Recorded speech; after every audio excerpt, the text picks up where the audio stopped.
Arrestati 3 pusher ventenni per spaccio di stupefacenti dalla Guardia di Finanza di Vicenza, che ha sequestrato oltre 160 dosi di cocaina e 5.000 euro in contanti.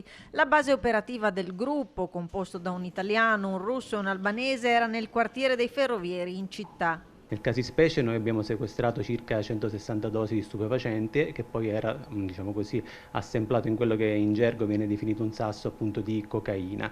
Le successive perquisizioni che sono state estese nelle abitazioni nella disponibilità dei 3 pusher, quindi sia a Schio sia a Sant'Orso che in 2 abitazioni site in zona stazione e in zona ferroviaria Vicenza, hanno permesso poi di circostanziare meglio le ipotesi investigative. Abbiamo rinvenuto il classico materiale da confezionamento, bilancino piuttosto che materiale da taglio. Abbiamo sequestrato gli smartphone da analizzare e abbiamo sequestrato poi alla fine a tutti e 3 i pusher un totale di circa 5.000 euro in contanti. Droga che partiva dal capoluogo verso la provincia, diretta ai mercati di Vicenza, Schio e Sant'Orso, e destinata, secondo le indagini, ad un pubblico per lo più giovanile. I 3 ventenni che abbiamo tratto in arresto avevano una clientela composta per lo più da coetanei e si muovevano per spacciare nei bar, nelle piazze e nelle strade non soltanto di Vicenza ma anche di Schio e di Sant'Orso.